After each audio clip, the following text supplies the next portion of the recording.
ये कि जो सूरजमल जी ने 15 सालों में 4 गुना किया है, आने वाले वर्षों में ये काम 16 गुना कैसे होगा, इसके लिए 10 सूरजमल सिंह आप में से खड़े होने चाहिए। समय देने वाले, उसी समझ से काम करने वाले।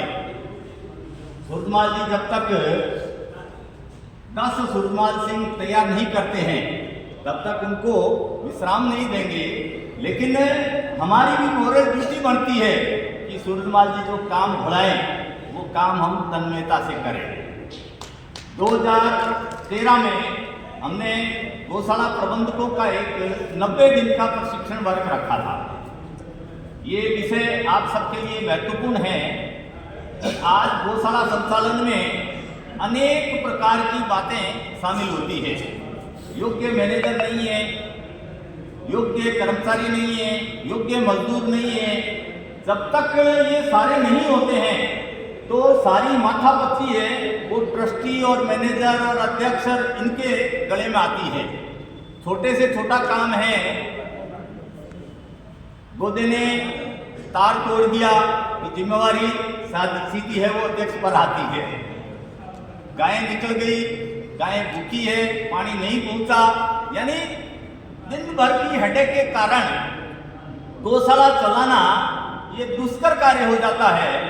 तो अभी इन सब विषयों पर पिछले 5 साल से अध्ययन कर रहे थे तो कोई एक ऐसी व्यवस्था खड़ी हो जिसके माध्यम से गौशाला संचालन में या गाय पालने में या खेती करने में, खेती और गाय को जोड़ने में, गाय और पर्यावरण को जोड़ने में जो काम हो सकते हैं उनकी एक सुचारू प्रशिक्षण व्यवस्था खड़ी हो।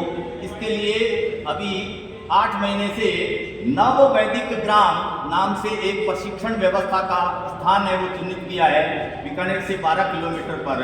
वहाँ पर गाय और खेती कैसे जुड़ेगी, गाय और पर्यावरण कैसे जुड़ेगा, खेती और पर्यावरण कैसे जुड़ेगा, गाय और मानव स्वास्थ्य कैसे जुड़ेगा, गौशाला में काम करने वाले कर्मचारी कहाँ से आएंगे, मजदूर कहाँ से आएंगे, वो सेवा भाव से काम कैसे करेंगे, मैनेजर उसकी समझ है वो बढ़े, काम के प्रति डेडिकेशन बढ़े, मजदूर है वो दानदाता आता है उसको प्रभावित करने की स्थिति में आए। ऐसे सारे अनेक विषयों को लेकर हर एक का प्रशिक्षण होना आवश्यक है। इस प्रशिक्षण व्यवस्था के लिए नव वैदिक ग्राम नाम की एक संकल्पना करके अभी 8 महीने से मैं उसी काम में लगा हुआ हूँ। आप सबके सहयोग से काम आगे बढ़ रहा है।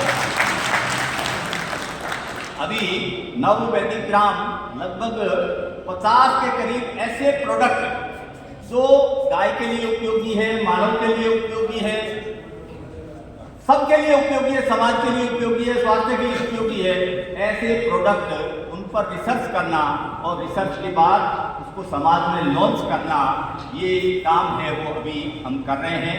यहाँ एक प्रदर्शनी लगी हुई है, उस प्रदर्शनी में नए नए प्रोडक्ट कैसे तैयार होते हैं, किस तरह से समाज में हम प्रभावित करने वाले चीज़ें ले जा सकते हैं, इन सारे विषयों की जानकारी अभी एक लड्डू है वो प्रसाद रूप में आप सबको खिलाएंगे। उस लड्डू की क्या विशेषता है, पहले गाय को ग्वार मिलता था, ग्वार के माध्यम से दूध और घी की क्वालिटी सुधरती थी, गोबर गौमूत्र की क्वालिटी सुधरती थी और उससे घुटनों के दर्द, कमर दर्द ये बहुत कम हो जाते थे। यानी जो लुब्रिकेटिंग तत्व है वो ग्वार के माध्यम से, गाय के माध्यम से हमें मिल जाता था। लेकिन अभी कुछ सालों से ग्वार बंद हो गया, इसके कारण घुटनों की बीमारियां, कमर दर्द, ये हड्डियों से संबंधित बीमारियां बढ़ गई। अभी हमने उसका एक लड्डू तैयार किया है और वो लड्डू खाने से आपको पता नहीं लगेगा कि ये ग्वार का बना हुआ है।